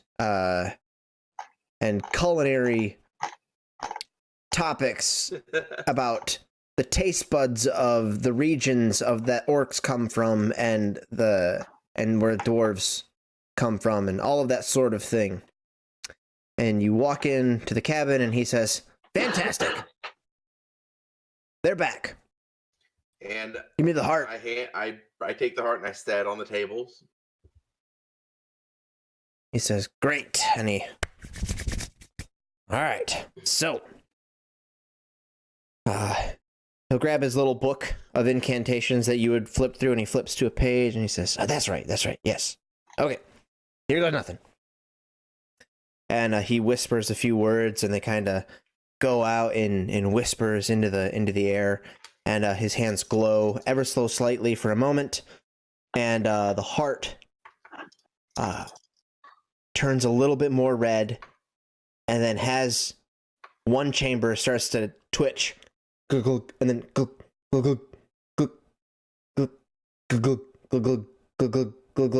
and he's like, "I think I did it. That's it." Okay. Would this be considered in the evocation? This is. I'm gonna see if I could roll a magic check to determine what spell he cast. That'd just be a logic. Just logic, okay. Yep. Just look at the page in the book. Another 13. Yes. He is casting a spell in the School of Infusion. Okay. And it's an infuse cantrip, and it is infuse life. Yes. And do I have an idea of how long it will last, or does he know how? Can he tell us how long it will last? He'll say, "All right, this is gonna last a couple of hours." Okay. So we will Do we have time for some venison? He says, "Well, if you leave it here, I'll cook it up for you. We can have it on the ship as we get the hell out of here." That's great. Okay. So I actually have venison pepperoni in my freezer right now.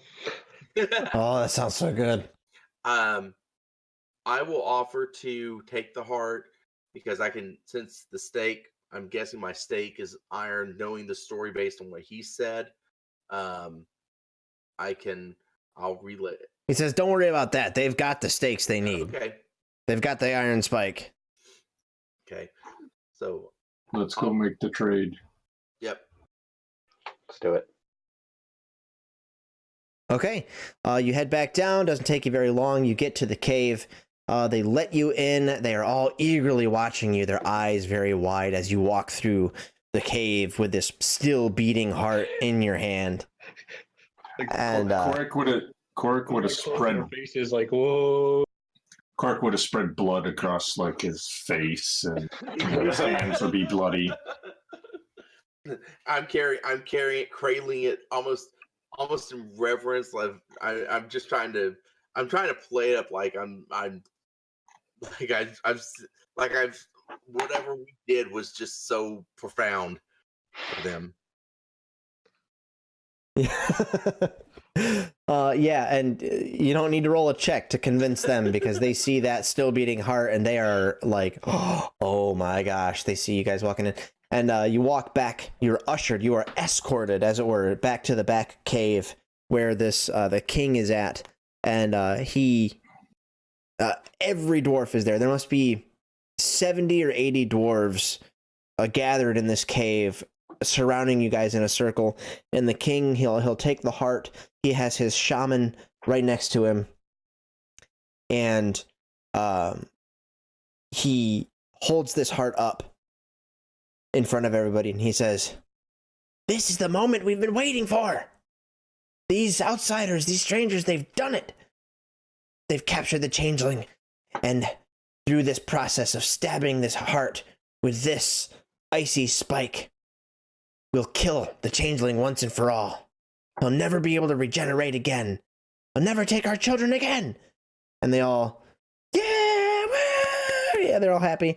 He sets the heart down on the table, and he holds his arm up, and he says, ah, and he starts, just as soon as he starts to come down on it, the heart stops beating. It just stops moving altogether, and and that's where we'll stop.